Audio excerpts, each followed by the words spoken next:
ஸ்ரீ ஸ்ரீ மகாபூர்ண குரவே நமக. ஸ்ரீமதே ராமானுஜாய நமக. வால்மீகி ராமாயண வச்சனம். பாலகாண்டம் சர்க்கம் 47. திதியானவள் தனது கர்ப்ப துண்டங்களுக்கு ஒரு நன்மை உண்டாகும்படி இந்திரனிடத்து வரம் பெற்றதையும் விசாலா நகரத்தை ஆண்ட அரசர்களின் வரலாற்றையும் விஸ்வாமித்திரர் கூறுதல்.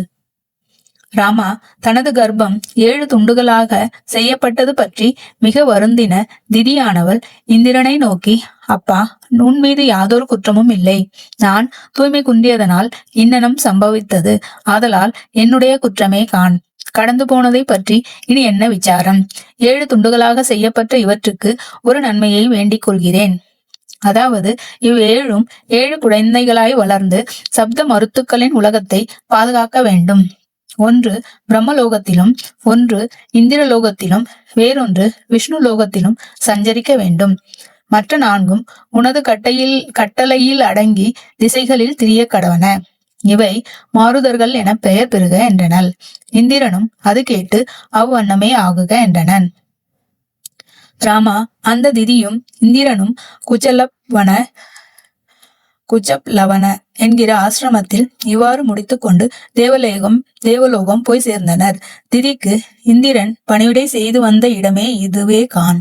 தாசரதி இஷ்வாகு மன்னனுக்கு அலம்புசை என்பவளிடத்தில் தோன்றிய விசாலர் என்பவரால் விசாலை என்கிற இந்நகர் ஏற்படுத்தப்பட்டது.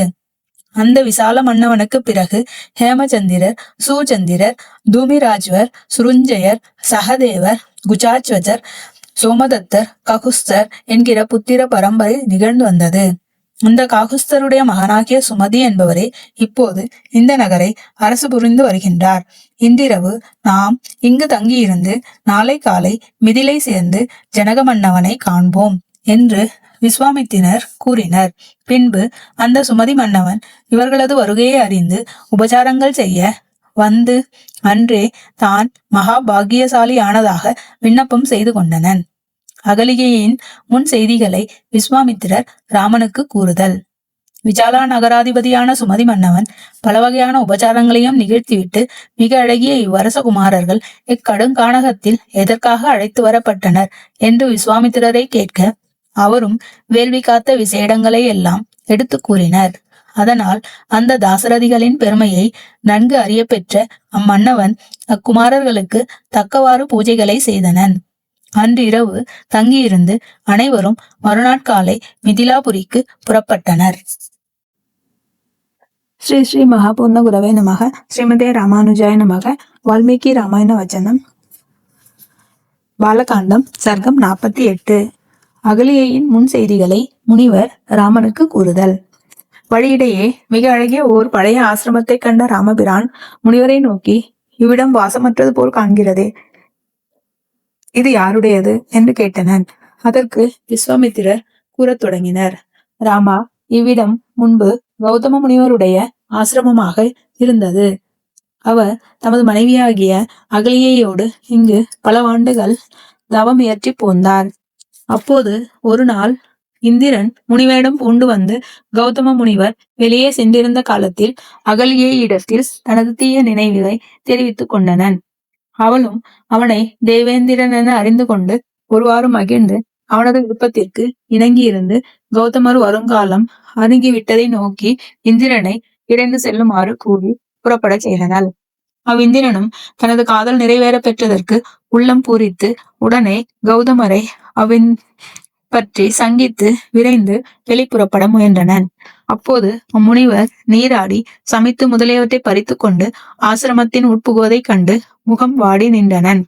கௌதமர் அப்போது தமது வேடத்தை பூண்டிருக்கின்ற இந்திரனை கண்டு அவனது தீய செயலையும் தெரிந்து கொண்டு மிகவும் சினந்து, இந்திரா, நீ விருஷணமற்றவனாக ஆய்விடுக என்று சாபமிட்டனர். அப்போது இந்திரனுடைய விருஷணங்கள் 2ம் அற்று நிலத்தில் விழுந்தனன். இந்திரனை அண்ணனும் சபித்த அம்முனிவர் அகலியையும் மேல்வாறு சபித்தனர். நீ பல 1000 ஆண்டு அளவும் உணவின்றி காற்றை மட்டும் அறிந்து கொண்டு சாம்பலில் வீழ்ந்து தவித்து கிடப்பாயாக. ஒருவர் கண்ணிலும் புலப்படாமல் இவ்வாசிரமத்திலேயே இருப்பாயாக. தசரதாத்மஜனாகிய ஸ்ரீராமன் இவ்விடம் நோக்கி எழுந்தருளும் போதுதான் நீ தூய்மை பெறுவாய். அப்போது நிஜ உருவம் பெற்று அப்பெருமானை ஆராதித்து என் அருகில் வந்து சேர்வாய் என்றனர். ராமா, கௌதம முனிவர் இன்னனம் சாபமிட்டு இமயமலை உச்சியில் தவம் புரிய சென்றனர். ராமன் கதை கேளுங்கள், ஸ்ரீ ரகுராமன் கதை கேளுங்கள், ராமன் கதை கேளுங்கள்.